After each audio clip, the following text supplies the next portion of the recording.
Hello and good morning, everyone. Thank you all for being here today on this Thursday. It's a pleasure to see you. My name is Milo McBride. I'm a fellow here at the Carnegie Endowment for International Peace in our Climate, Sustainability, and Geopolitics program. I have the absolute pleasure of hosting and moderating what I've been calling the All-Star Energy Innovation Team, a group of thought leaders, academics, practitioners, and former policymakers who are at the forefront of some of these critical issues of how the United States can accelerate its energy technology ecosystem, especially pertaining to climate and decarbonization tech.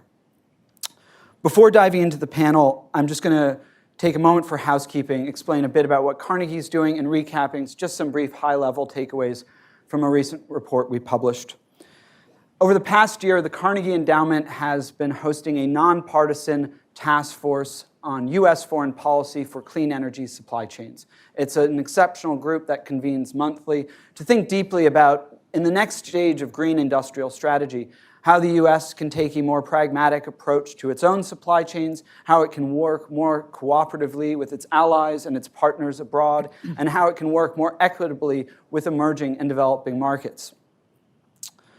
And with that, a group of us in particular have started to think heavily about the opportunities that the United States has, not in current clean energy technologies, but on the next generation of them. And with that, that forms the crux of this report that I published last month, entitled Catching Up or Leaping Ahead: How Energy Innovation Can Secure U.S. Industrial Stature in a Net Zero World.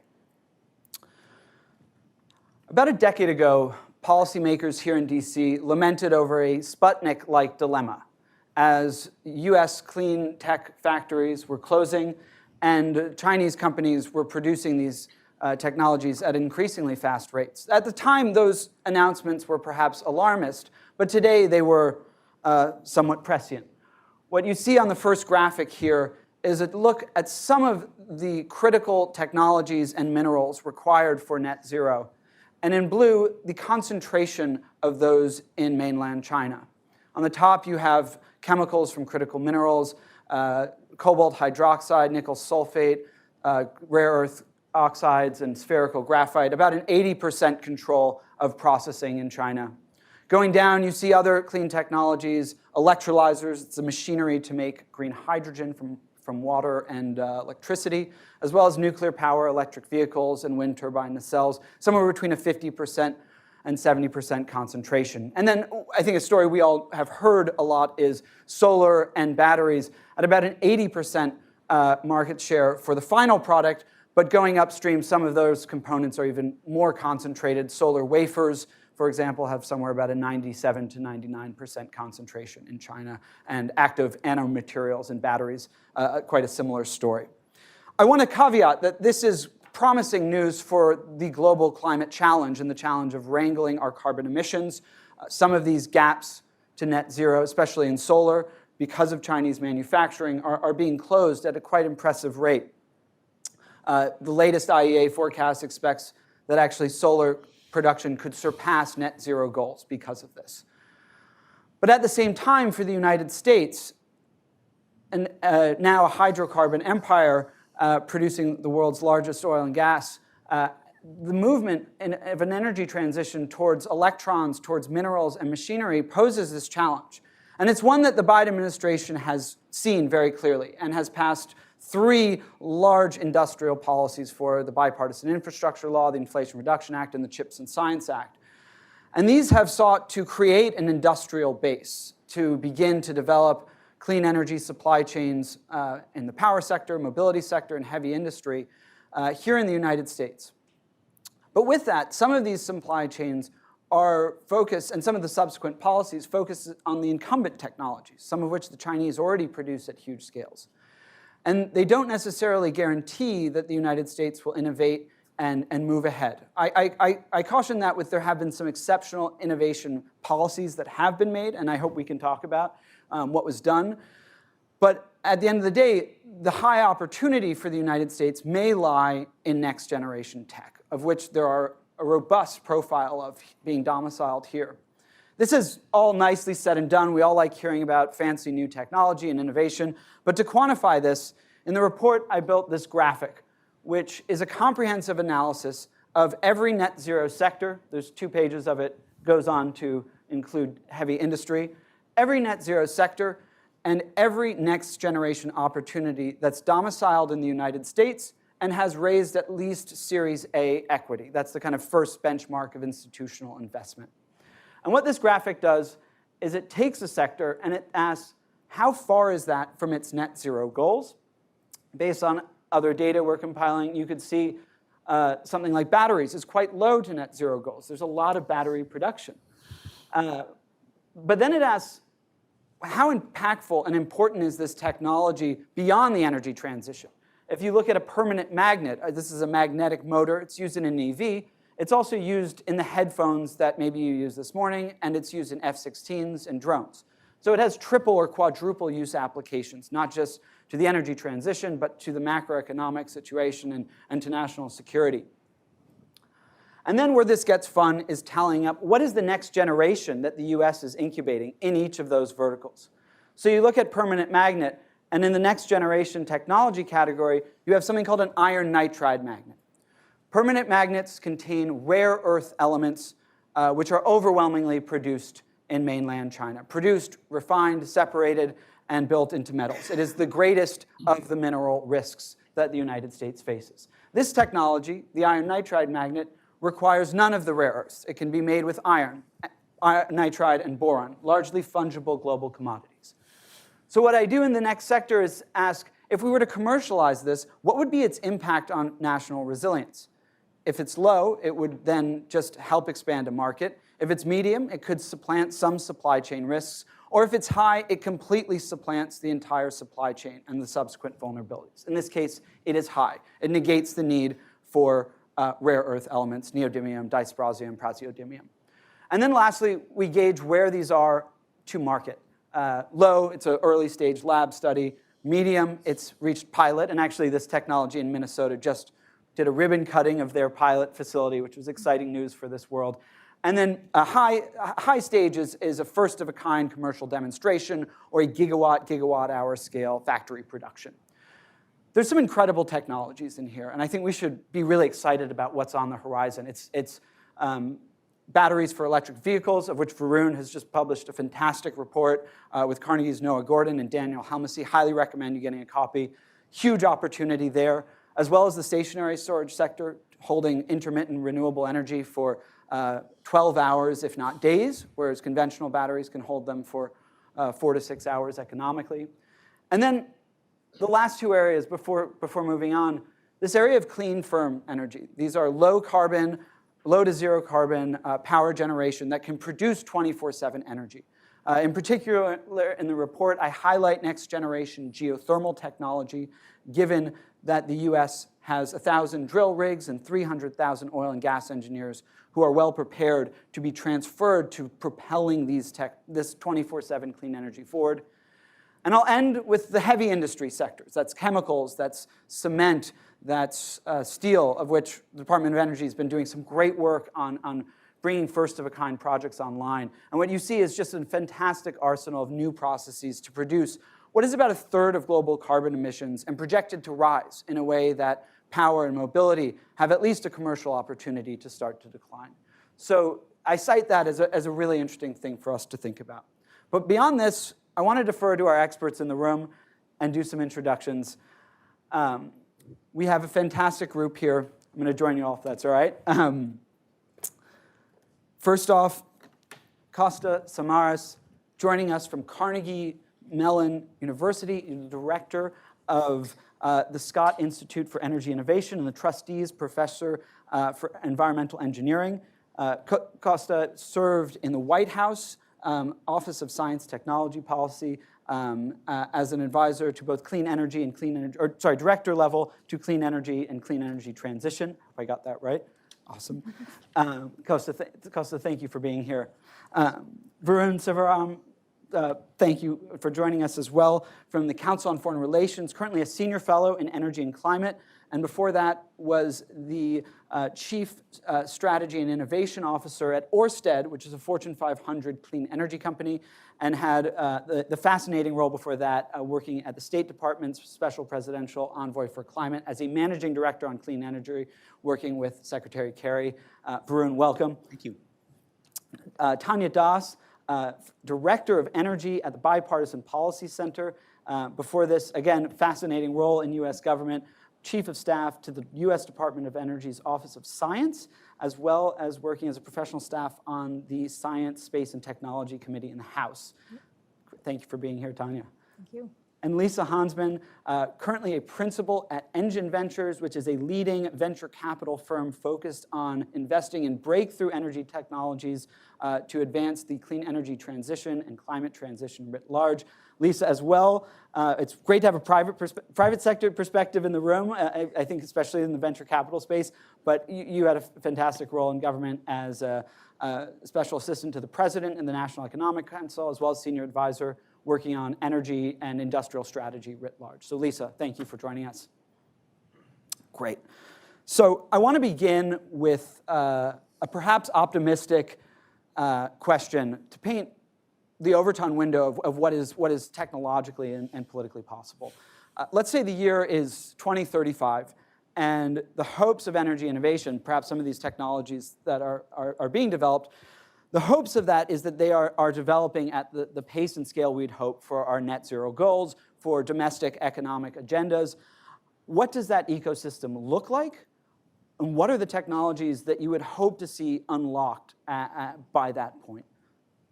Any first takers? I'm happy to kick us off. Great. First of all, thank you, and thanks to the Carnegie Endowment for having us all here. It is wonderful to be on the stage with friends and policymakers, and it is an honor to be described as a private sector person, since I'm always the public sector person in the room. So I love this question, and I don't like to think of it as a science fiction question, but rather a strategic planning question.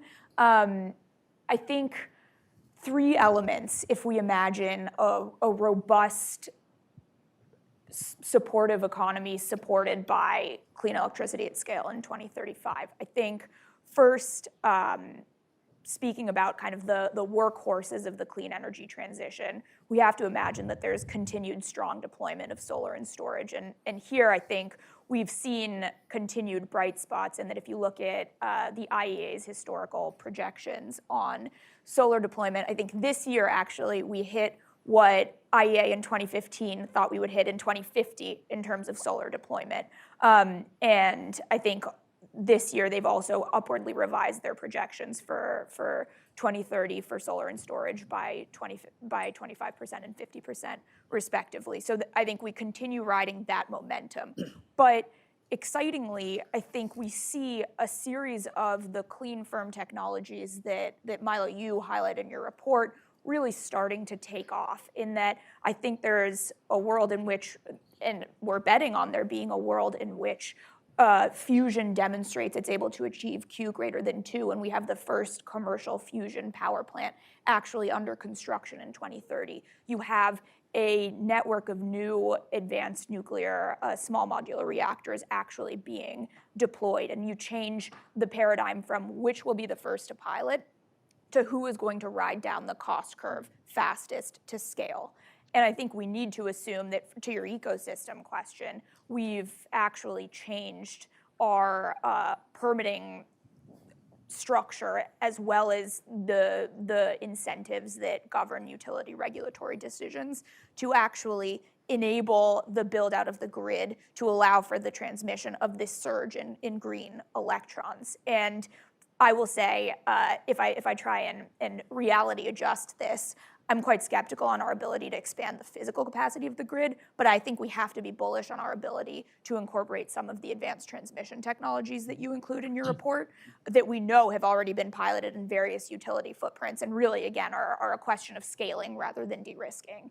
And so, you put all those things together, yes, ambitious, but really not inconceivable at all. And I think we also have a tailwind as well as a challenge in the form of surging electricity demand, which I'm sure Varun will talk about as well. But here, industries should be thrilled about 2 to 3% annual growth rates. That's a positive here.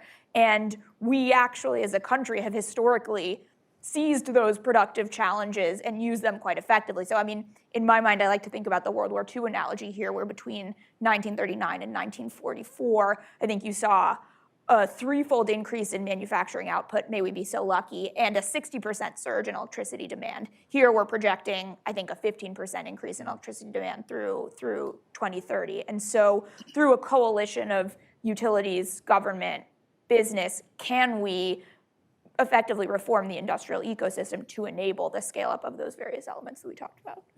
Fantastic. Thank you. Varun. Let me answer this question in a slightly different way. I want to paint kind of the dark and the bright scenario of 2035. I actually agree with absolutely everything Lisa just said.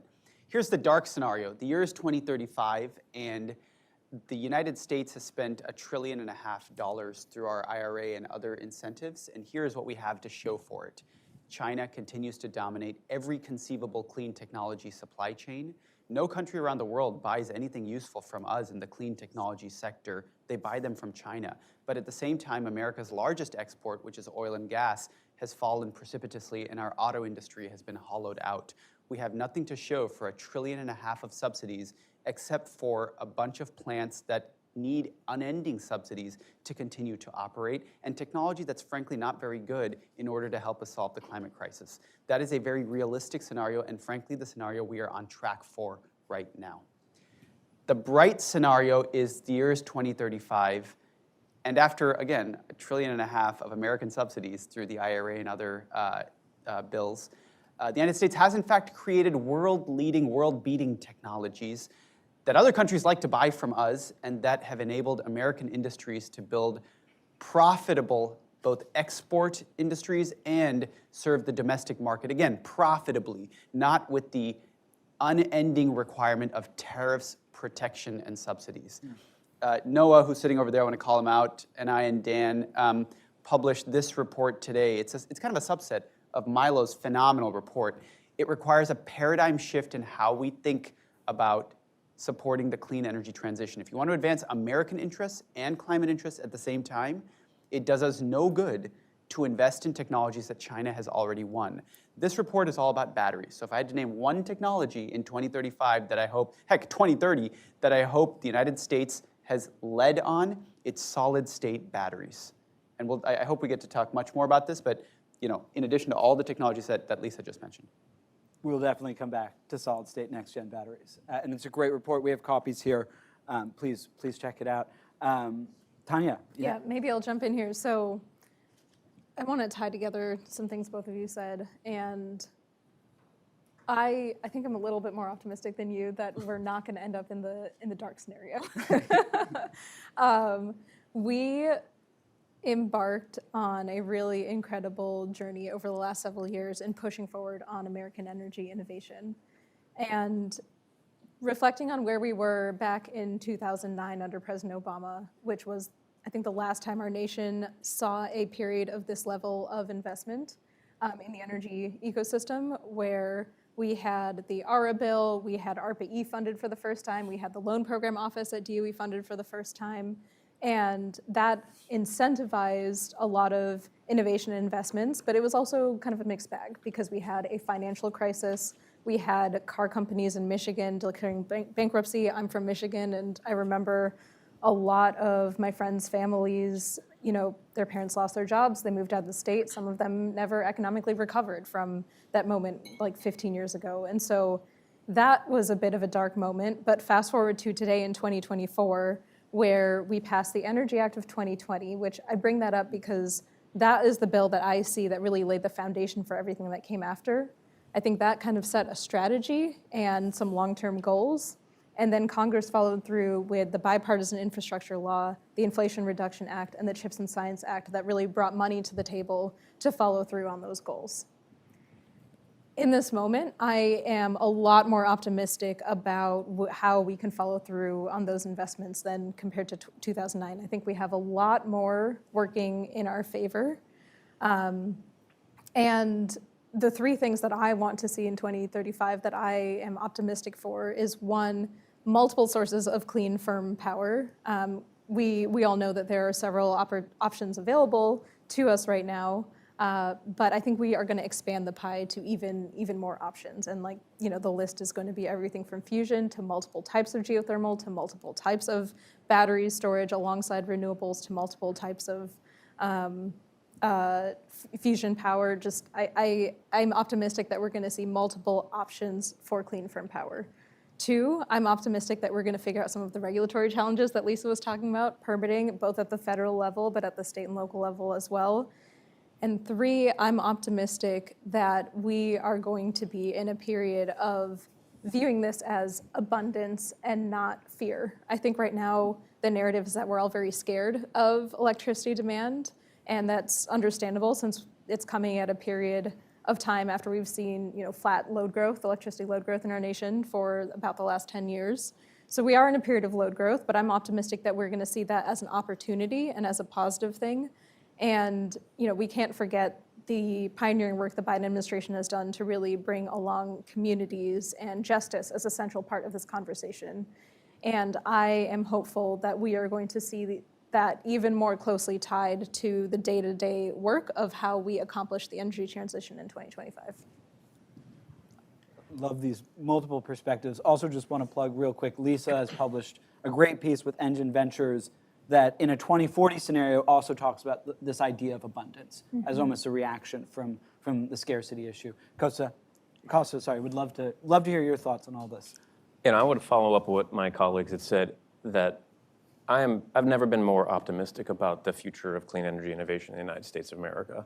And the Bipartisan Infrastructure Law, the Inflation Reduction Act, the CHIPS and Science Act, the Energy Act of 2020 have set the stage for really generational change in how we make and use energy in the United States, as well as infuse it in our products and think about it going around the world. So in 2035, I see a robust demand for high quality, durable, very low carbon or next to zero carbon goods that we make here, use here, and export to around the world. And that's going to be through demonstrations in steel and chemicals and cement and aluminum that the first Inflation Reduction Act has enabled. But I think also it's important to think through the period that we're in right now. I love Lisa's analogy around the World War II piece. I will fast forward us a few more years. We're in the beginning of the Eisenhower build out of the highway system. And we can think about the grid as this build out that we're doing right now. And that build out caused a lot of opportunities across the country. It changed land use patterns. It caused a lot of injustice to communities that we're still living with today. And we have the opportunity with the grid to take a equitable, rapid, clean, affordable, and resilient path to build out something that enables the 2035 future that we want. And I'm very confident that we'll do that. So in 2035, I see a completely reconductored and expanded transmission system with grid-enhancing technologies, a grid that looks like the 21st century rather than the middle of the last century. I see a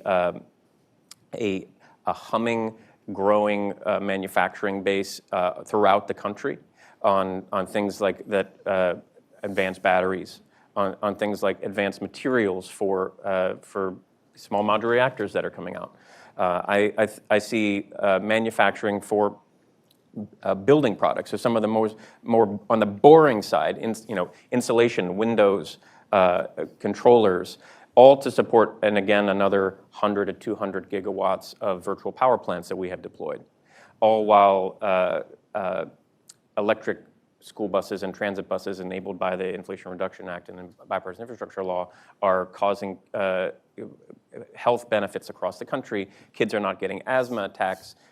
Vulnerable people are not having heart attacks and going to the hospital because of air pollution. So in 2035, the world is cleaner, we're healthier, we're richer, we have better relationships with our partners and allies, but it really depends on what we do from now till 2030 to set that stage. Fantastic. Would love to dive in a bit on what we think I guess to snowball off that, what we think, looking back on the past administration, some of the big successes were, I think some were mentioned, but also going forward, how we could think about further policy, whether at the legislative or at the ministerial level. Tanya, I'm gonna pick on you for a sec, given your experience at DOE. And then for those unaware of the infrastructure internally, there have been some fascinating new offices at DOE, the Office of Clean Energy Demonstrations, known as OSED, and Manufacturing for Energy Supply Chains, known as MESC. They've kind of bridged a bit of this gap of bankability from ARPA-E to LPO and given that center space. What do you think are next possible iterations to help this new ecosystem of innovation emerging? Yeah, would love to hear your insight from that. Yeah, so to provide a little bit further background from what Milo just explained, with the passage of the Bipartisan Infrastructure Law, DOE received something like $62 billion, money, not authorizations, like actual money to spend on energy projects. And their typical budget in a year is around $40 billion. So as you can tell, $62 billion is a ton of money. In order to be able to be the best steward of those resources, the Department of Energy decided to reorganize and created a new arm called the Undersecretary for Infrastructure, which included the new offices that Milo mentioned, as well as pulling together other private sector focused offices within DOE to really help accelerate the deployment side and really help get money out the door from the Bipartisan Infrastructure Law. And so in this moment, there's a couple things that we need, I think, for the long-term success of those projects. So one, the Bipartisan Infrastructure Law was a one-time infusion of money. And DOE is spending it, and some of it is going to expire or be spent down by the 2026, 2027 timeframe. Now, we know that we are not going to have all of the technologies we need to reach net zero by 2050 in that time frame, right? We know we are going to need to continue to innovate and continue to bring down the cost curves of new technologies. I think the IEA came out with a report saying that currently we are still missing about 30 to 50% of the technologies that we need to get to net zero by 2050. So innovation has to continue. So one thing I'm thinking about is what is the long-term pathway for those new programs that were created at DOE? Will Congress continue to fund them? Perhaps not at the level that they did in the Bipartisan Infrastructure Law, but at some more nominal level. I think that's necessary. And that's on the far end, on the deployment commercialization side. On the earlier side, on the innovation side, I think we need to double down on our support for entrepreneurs and startups in the country. So this is one thing that I'm noticing is that we filled in the gaps on the later stages really, really well. But to some degree, I think we maybe have like gone too far in that direction at the expense of focusing on the early stages of innovation. And DOE has a lot of research investments that never make it beyond the lab scale, that never make it beyond, an idea on a computer somewhere or an idea in a research scientist office somewhere. And that's what I'm worried about, is that we're not going to be able to develop those new technologies because we'll be too focused on the commercialization, and we need to do both. At this point, it's an all of the above situation. We're definitely in a better spot today than we were pre the DOE reorganization and pre the creation of those new offices. But it's about going all the way from not just ARPA-E, but Office of Science to ARPA-E to OSED to LPO, the entire life cycle. We really need to do a better job of bringing all of that together to advance technologies at every stage of the way. Fantastic. Thank you. Any add-ons there from our other? I think so interesting to hear you kind of map out the phases of DOE and where you see the gap. And I would say, first of all, agree that the way that the department has reoriented itself from an office traditionally focused on R&D actually and more basic research to one that is focused on commercialization and deployment has been remarkable. I actually think that if I think about what you lined up, so Office of Science, ARPA-E, OSED, LPO, there's a big gap between ARPA-E and OSED in particular. And to me, that's where we need innovation, and that's what we need to be filling. And I actually think that we are blessed in this country by having an innovation ecosystem that is tremendous. And of course, there is still more work to be done, but folks like Costa have created the academic institutions that do a lot of that work. I think it's in the translation from there into commercial impact that the biggest gap lies, and it's a capital structure question more than anything. And I think it is incumbent on all of us to think about what constellation of capital has the right risk return appetite to support people between ARPA-E and OSED, and what is the right role of government catalytic capital to play there? I mean, to put a sharper edge on this, again, I'm going to be the provocateur today, because all of you guys are very congenial. And let me say, we all served in this administration, so any criticisms, I hope you'll take them as very constructive points. We're doing this wrong. Like, to your point, there is a big missing middle where technologies that are truly promising and where America has an innovative edge just die. And we have not, the reorganization has not correctly set up DOE to accomplish the most important goal. In fact, I think we're all confused on what the goals are. The goals should not be to get money out the door quickly to subsidize jobs that will probably be lost or will need to be endlessly subsidized. The goal should probably not to be at all costs to get American emissions down, because they don't matter that much. The goal has to be to build American industries that win. And we aren't building American industries that win right now. We've got to win. So when I look at ARPA-E, ARPA-E has a series of program directors that pick out challenges where America could, in fact, have a comparative advantage. Statutorily, that's one of their two goals. ARPA-E picks technologies where America could win, and they get dropped. The baton does not get passed. If you look at the funding, and Dan and Noah and I did a little analysis of this, look at the funding from ARPA-E, the priorities are dramatically different than what ultimately gets funded through the big offices, OSED, LPO.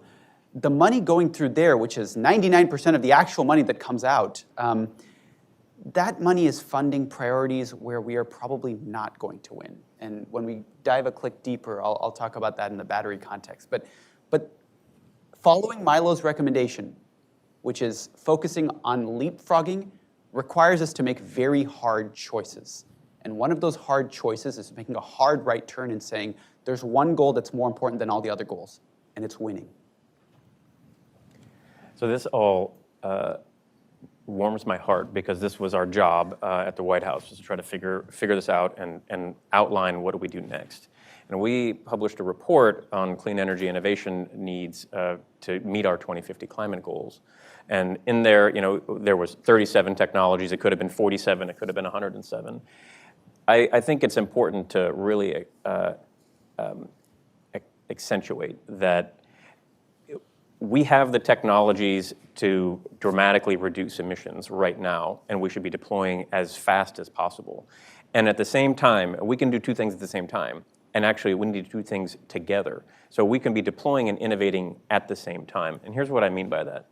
So MESC and OSED and LPO are pulling technologies to market. And ARPA-E is doing translational science to try to kind of kickstart new ideas. What Lisa talked about, this missing middle, is something that we really, really need. And what, this is speaking for myself, not for the administration, of course.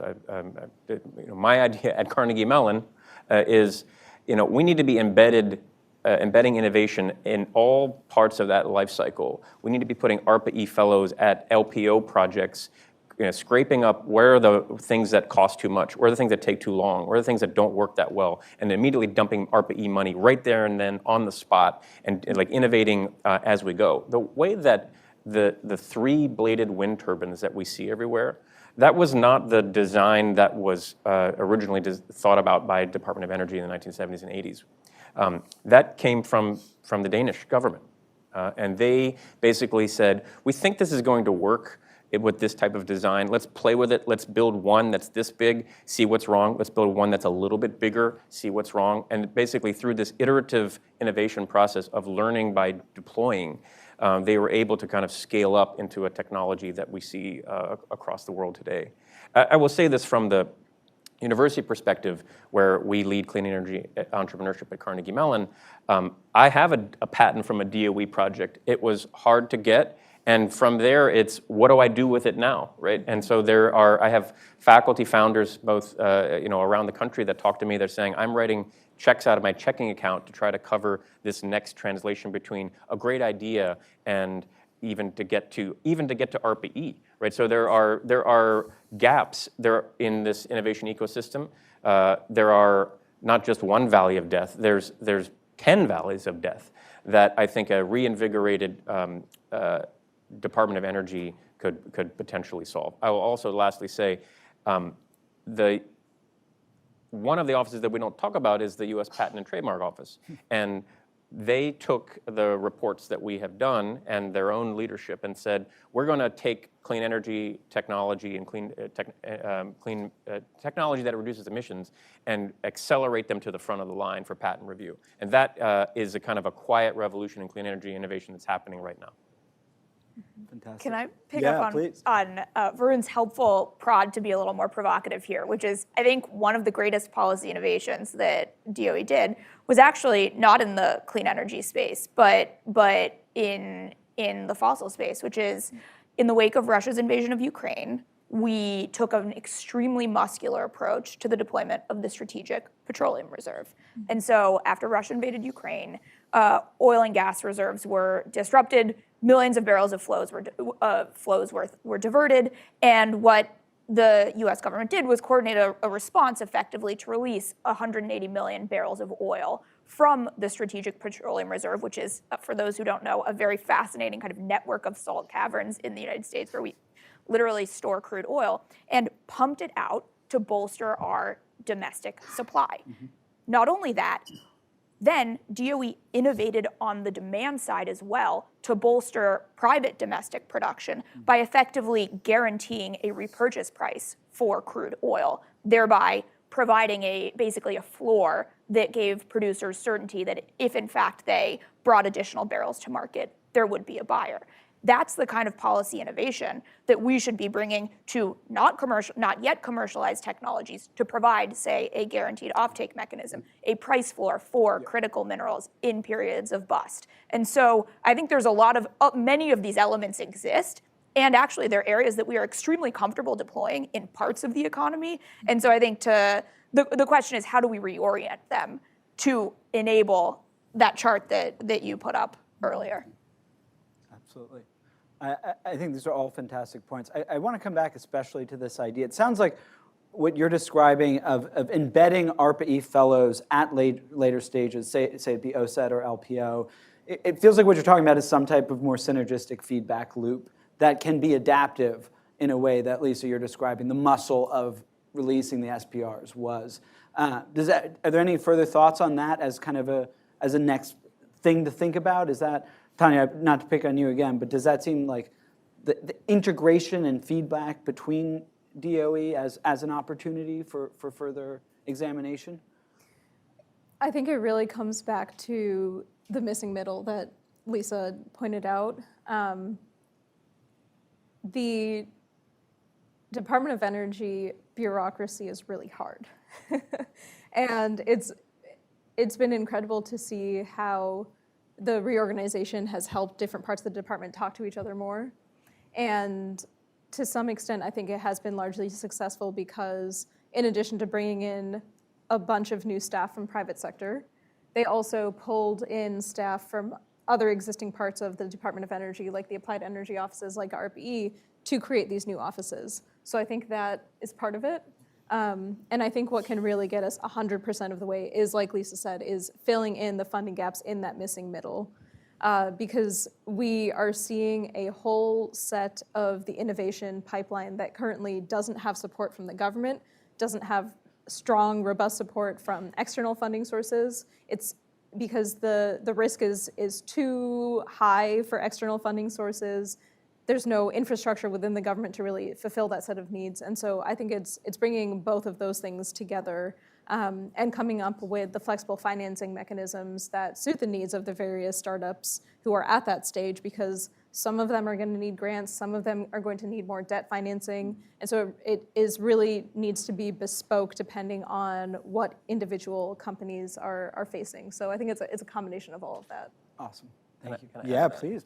So the 20th century view of science and innovation was we're going to do a bunch of basic science, they're going to make some information, it's going to go to the next round, they're going to do some engineering, then it's going to go to the next round, they're going to make a product and come to market. So this was this linear view, which then got kind of disrupted, many, many years ago. We said it's not really a straight line, it's more of an iterative process, it's a feedback loop. And I think that we haven't yet organized the US government clean energy innovation system into thinking like a feedback loop until this administration. And so, and I don't think that we have all of the loops connected yet. And so what we need to be doing is not just like embedding ARPA-E into LPO, although we have to do that. It's more, where are the places that learning can happen, learning and innovation can happen at every stage of this process that, information is going to flow from LPO back to ARPA-E, right? And information is going to flow from MESC to LPO. And so these are the ways that these projects cannot be siloed anymore in a way that drives down cost, unlocks new possibilities that doesn't take 30 or 50 years. We do not have 30 or 50 years. So if we're actually thinking about this like a project that needs to get done, right? And if you think about a project needs to get done by the middle of the century, we would be organizing our clean energy ecosystem in a way to accelerate rapid innovation and cost declines. And I think that I'm optimistic that we can do that. Great. Any last thoughts before we talk tech? Varun, I'm going to pick on you now. Batteries are essential for not just the clean energy transition, but for consumer electronics, defense applications. You, along with Noah Gordon and Daniel Halmasi, have published this fantastic report on next-gen batteries, particularly lithium metal solid-state technologies. Tell us, why this technology? What's the opportunity? What's the risk-reward look like? And what needs to get done to bring this, to pull this to market? Thanks so much for the opportunity, and I'm just delighted to launch this today here at Carnegie. It's been great to work with great co-authors. Let me say three things here. Number one, batteries matter, and they matter a lot. In fact, they matter almost more than every other technology we've talked about, and that's because batteries aren't just a clean energy technology. We use batteries as a cornerstone of our modern economy. It's in every cell phone you guys have. They're in military drones. Our warfighters depend on batteries for all of their electronics. If we lose batteries, we lose much more than just our place in the climate race. We lose on national security as a core consideration. Can't afford to lose batteries. But China, second point, China is in fact eating our lunch today. Look, I love the optimism on this panel, what 2035 looks like. Like, Costa, I want to live in your 2035. That's awesome. But you can't ignore the data. I mean, you saw the data from Milo's first chart. You see where China's dominance is today, not just in batteries and solar, but across the supply chain. But let me hone in on batteries. In every aspect of batteries, from the processing to the extraction of minerals to the cell, the pack assembly, and the electric vehicles, China is eating our lunch. And it is folly, in my opinion, and in this report we argue, it is folly to try and beat them at their own game. We've lost the lithium-ion race, today's generation of technology, and we probably are on track to lose the next incremental generation, the one where you, for example, enrich a graphite anode with silicon. The leapfrog strategy that Milo's report lays out at a top level, we go into in some great detail. And here's what it looks like. Today, an American company announced a commercial B-sample cell that's a solid-state a solid-state lithium metal anode cell. It's the first time a cell like this is actually going to go into a vehicle. That's a big deal. It's an American company. But you know how big this American company, QuantumScape, is compared to the companies it's competing against? QuantumScape's like a $3 billion company. Thanks to the stock bump today, it's probably $3.5 billion. CATL, BYD, Samsung, and Toyota, the companies they're going up against in China, Korea, and Japan, are collectively worth well over $1 trillion. we are minnows swimming in a sea of sharks. The US government has managed to spend $30 billion on battery incentives over the last 2 years, thanks to the 3 pieces of legislation you've all mentioned. A couple $100 million has supported solid-state batteries, folks. More than 90% of the money, of the $30 billion, has supported existing generation lithium-ion. This is insane. If we move just from a 90-10 or 95-5 split more toward a 50-50 split, we've got a shot. We've got an 18-month window before the Chinese and other East Asian rivals catch up to America's lead on solid-state batteries, before we lose that chance for our companies to build a world-leading technology, get it into vehicles, get it into portable electronics and military devices, and entrench American dominance and learn how to mass produce it. We've got an 18-month window, and we are spending hundreds of millions and not tens of billions. This is a mistake. So the report argues, take advantage of this window, redirect funding. We have a few more funding tranches coming out just in the next couple months. Redirect the funding to next-generation solid-state batteries, number one. Number two, do the public procurement approaches that we've heard from others on the panel. Make sure that the United States government, whether it's the military, the US Postal Service for its post office trucks, buys next-generation batteries that are made by American companies to give them a protected market to scale up. And of course, continue to scale up investment in research, development, and demonstration. We are misspending federal dollars today. We should redirect to the next generation. Love it. I just want to add 1-2 finger on that. For those who are not deep in the weeds of battery metal supply chains, the incumbent technology requires between 5 to 6 battery metals: lithium, graphite, manganese, nickel, cobalt, all processed into sulfates, or hydroxides or carbonates. So this simplifies the supply chain, in particular because half of the incumbent battery requires graphite, overwhelmingly produced in mainland China. We here in the United States have enough lithium to supply the world. It was just announced by USGS. In Arkansas, we have new extraction technologies to extract lithium much more sustainably. We should be thinking of this as a supply chain win as well as a kind of next-gen efficiency win. I did a miserable job of telling you why you should care about solid-state batteries. That's one reason, which is they don't use graphite from China. The other 5 reasons are solid-state batteries. They work at negative 30 degrees Celsius, so your electric vehicle will always charge in the cold. They hold way more energy, way more. You will have far longer range. They charge in less than 15 minutes. They discharge at 10C, which means a battery pack of 100 kilowatt hours is 1,000 horsepower. It's more powerful than any car you've ever driven. You can meet every American car enthusiast's wet dream with a solid-state battery. And that's the technology that America should dominate in. We should not be second to it. Awesome. Any other battery thoughts from our panel? No, sorry, thanks. Maybe I'll jump in here. I think this series of points you just made are spot on and broadly applicable to our bigger strategy for industrial policy in the US, which is that for the longest time we haven't had an industrial strategy, particularly in the energy sector. I think one, and this has played out in loads of different technologies. It's all of the things that Varun just mentioned that are applicable to batteries are very applicable to solar cells as well, where China has really dominated the silicon PV supply chain and market. I am not convinced that it makes sense for the US to try to recapture that market. I think we should do what we're good at, which is innovation. And there are dozens and dozens and dozens of new materials, new chemistries, new geometries for solar cells that are far more efficient than silicon PV, which is the type of solar cell that we use by and large today. And yet we almost seem to have given up that fight and instead are also to some extent trying to recapture this market that I don't think that we're going to be able to recapture.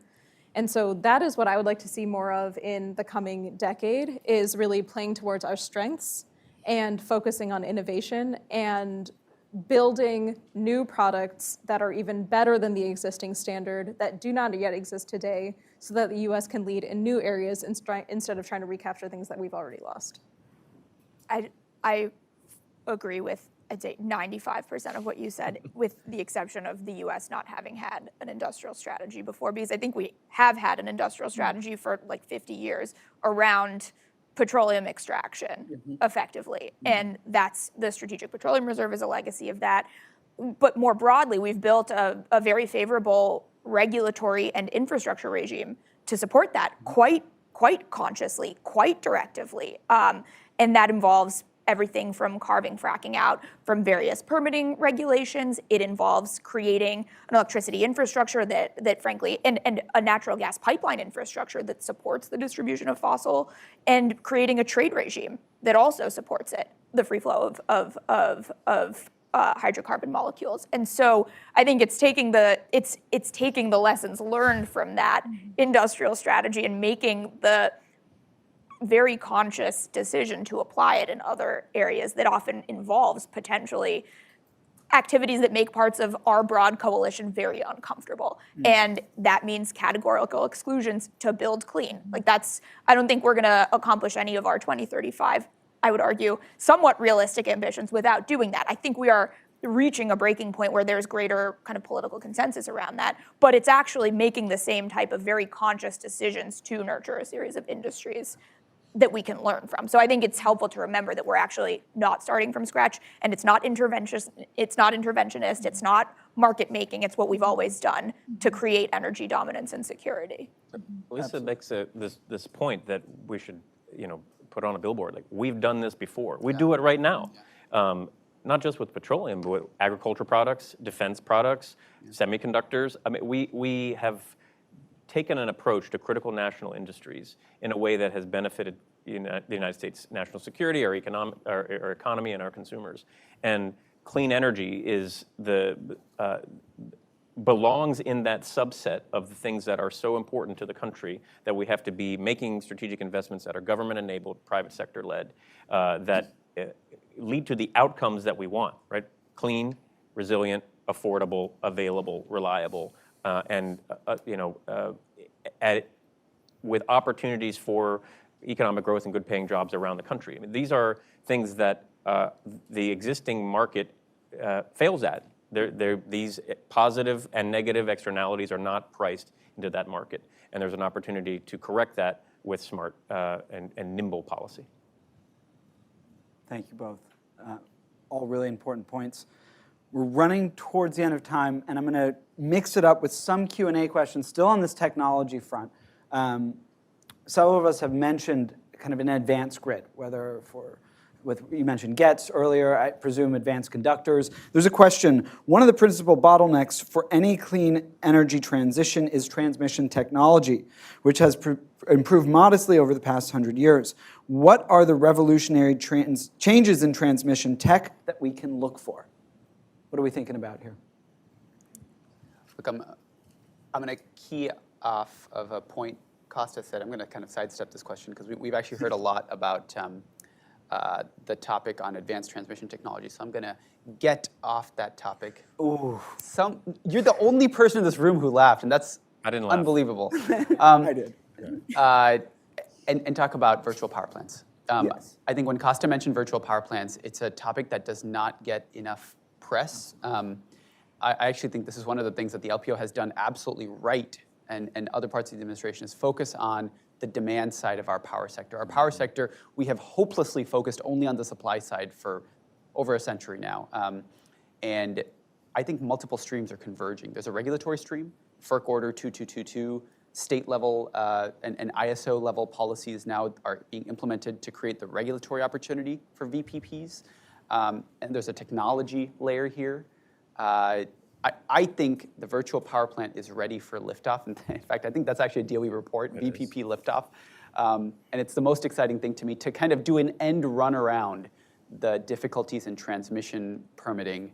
I'd love to get a lot of advanced transmission technologies and reconductor the whole grid, but VPPs are our best end run around. Can I pick on you? You peer-reviewed the report and had some deeply interesting next-gen transmission suggestions. So yeah. So I love reconductoring. Love reconductoring.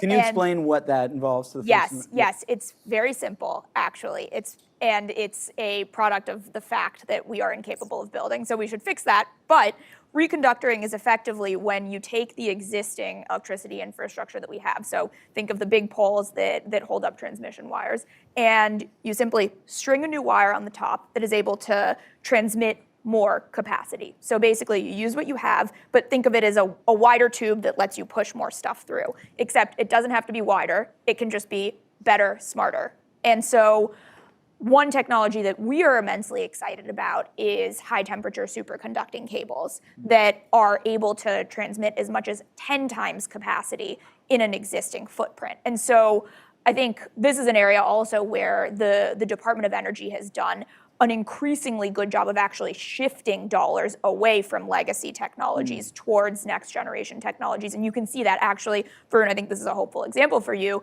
within an existing program even. So I think we saw a marked shift between the DOE GRIP awards, which are grid innovation grants and loans, in the first tranche of awards, the first kind of $3 billion tranche, and a second tranche that was just announced last week, where you saw, for example, dollars going to a high temperature superconducting project that, just to kind of bring this to life because it feels, I think, exceedingly abstract, this is a project that is going to interconnect a utility scale solar PV farm in Michigan to the grid, and that is going to use an existing right of way, string new wires in there, and expand capacity 5-fold. So this is a project where, absent a novel technology, you would need to go through a maze and a mirage of additional permitting and construction. But actually, all it takes is swapping a wire to get clean electrons onto the grid. And so really, we have the technology, it exists. It's a question of utility business model innovation to actually incentivize utilities to make those kinds of investments. Fantastic. Any other thoughts on the grid? Just super quickly, I'm going to adopt Varun's cautious tale to the country, is that all of the resources that we're putting in towards the elements of a virtual power plant, heat pumps, vehicles, advanced appliances, new factories, all these things that can turn on and off quickly. These are the power plants of the virtual power plant. We have not made a concerted effort across the government to ensure that those are VPP ready. And also cyber secure and climate resilient. That's a separate thread, but all of this new technology, we should be able to be plug and play into a virtual power plant. And so there's an opportunity with the $3.5 billion of the weatherization assistance program that's in the bipartisan infrastructure law. The demand side, as Varun said, is so important. We have to be able to thread these millions of new devices that are coming online into a VPP, and I will say it here, that I would love to demonstrate a virtual power plant at Carnegie Mellon, but I think that we should be demonstrating virtual power plants at the national labs. That is a kind of a day one project, a couple $2 billion, show it how it works. Here's the price points, here's the cyber problems, here's the challenges, here's the interaction with the grid. Like, let's go build this thing and see what it works, and then enable co-ops, munis, IOUs, and others to say, oh, I can see that this helps us, it lowers cost, it makes the grid reliable, and here's why we're going to require it or incentivize it. Fantastic. Thank you. Tanya, any last thoughts on transmission distribution? I'm going to go in a slightly different direction. And just building off of what Costa just said, one tool that I'm also really excited about for the future of our grid is artificial intelligence. And similar to what Costa just described of needing test beds where we can play with these technologies, see how they impact the grid, see how the two-way power flows are affected before utilities are ready to deploy these at scale. You know, artificial intelligence has the possibility of not only transforming our innovation life cycle of how we do scientific discovery, how we manufacture, how we permit, how we deploy. It also has the possibility of transforming how power flows on the grid and how we deal with all of the new devices that are going to be connected to the grid that Costa was just mentioning. And that's something I'm really excited by, that I also think like utilities are not entirely comfortable with for very fair reasons. But it's something I'm hoping that we can also tackle in the coming years. Fantastic. Thanks for all the thoughts on grid. we're pretty much out of time. I want to give one last round of questions. I'm going to try and clump these two together, so apologize for that. We're here at the Carnegie Endowment for International Peace, which is a think tank really centered around diplomacy and how U.S. foreign policy can be leveraged for good in the world. I guess with that, in this innovation pipeline, what do you think opportunities for foreign collaboration, foreign policy are? And then the second bullet on that is what domestically do you see as a kind of fundamental top priority going forward for U.S. innovation policy? Please. Happy to jump in. I want to go back to Lisa's point about American dominance, energy dominance in the oil and gas sector. It was intentional, carefully constructed. What does that mean? America is the world's largest oil and gas producer today, and oil and gas are our biggest exports. So the top 4 export categories: oil, refined products, et cetera. The next one, by the way, number 5, is automobiles or internal combustion engine vehicles and their parts. That's America's economy today, right? Taking that into account, what does this mean for the future? Because that gets us great geopolitical leverage. We have built partnerships around the world to export these products. And as a result, Americans are prosperous at home. How do we replicate this? I think it's a question that implicates both foreign policy and American interests, climate goals, and of course, at home, what our economic interests are. I think our innovation policy needs to be tuned toward doing for clean technologies exactly what we did for oil and gas. It's not going to suffice for us to have a bunch of weak sauce industries that aren't very good at competing globally. We better win. I'm beating this point home because I think we are confused about what our goals are. Our goal must be to win the same way we won in oil and gas and built energy dominance. I recognize this sounds kind of Trumpy of me, and that's scary. But nevertheless, it is important that the United States wins, and our domestic innovation policy must focus on this very intentional construction of a series of industries where we have comparative advantage. Advanced geothermal, for example, leverages our oil and gas strengths, et cetera, et cetera. Draw out a very strategic path to win in a series of industries. Make sure then that we can get those technologies into emerging economies that actually buy from us, so we align our climate and our economic goals, and translate that all into a durable political coalition that over time will support American climate policy because it makes us money, not because it's the right thing to do. So I'm in 50% and probably more than 50% agreement with that. But perhaps Pollyanna-ishly, I think we can actually do well and do good in this space at the same time, in that exporting American-made clean products is good for the US, but it's also just inherently good for the world. It does require, I think, relatively aggressive protectionist and export-forward interventionist policies. And I'm using those words provocatively because, again, it's stuff we do all the time. But just to say it's muscular. And here I'll plug my old boss, Brian Deese's work, where he published a vision for a clean energy Marshall Plan. And geothermal is actually, I think, a really elegant example here in that in the wake of World War II, actually, dollars from the Marshall Plan went towards supporting geothermal in Italy. So we have done this, I think my tagline here is we've done this before.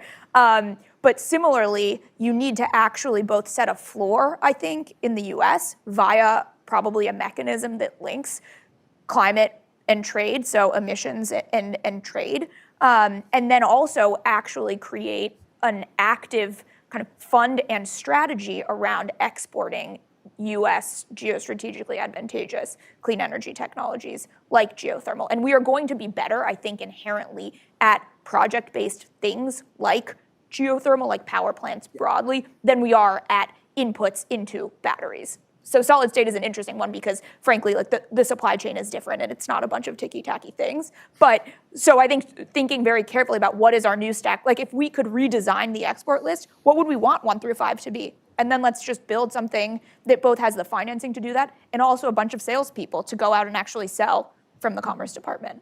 Fantastic. I agree 100% with that, for the record. I also just I'm trying to be more confrontational. it's working well. Our next report is on foreign policy for next-gen geothermal, and I'm going to have to recycle this tidbit on Italy's conventional geothermal from the Marshall Plan. It's That's in great. Brian's article, so Okay. I We will also am reference it. recycling. Yeah, there'll be a footnote. Yeah. Please, the others. Yeah. So I'm just going to underscore what my fellow panelists already said, which is let's double down on what we know how to do. We are not starting from scratch here. We have existing federal agencies whose mission is to export US technologies and to build strategic alliances with developing nations like the Development Finance Corporation and the Exim Bank and Department of State. And so we have these functionalities already, and I think it's really about executing on this vision that my fellow panelists have laid out. So we're not starting from scratch. Let's double down on what we know how to do to get it right. Costa? So you asked, what should we do with foreign collaboration and what should we do for domestic innovation? Yeah. And so I want to underscore, we have to get to net zero emissions as fast as possible, full stop. But the world doesn't end when we get there, and we have to be innovating for the rest of the century. And I think we launched the President's Bold Decadal Vision on fusion energy, and at COP28 we launched an international partnership for fusion energy. And I think that those types of long-term, deep science and innovation opportunities like fusion is ripe for international collaboration. Domestically, I want to hammer home what Tanya had said. It's right now we're kind of in an AI hype cycle. We have to, if we're going to win the race for AI, it has to be, again, clean, reliable, affordable, resilient. And I think that we should be embedding those principles and doing deep innovation research on ensuring that a future, not just in data centers, but the way that AI is used in power systems and transportation systems and industrial systems and in society is good for the climate. And we got to embed that right now, and there's a good opportunity to do that. Fantastic. Thank you all so much for your words. It's a pleasure speaking with you. Lunch is served, everyone. That was great. Anyway, nice to be with you.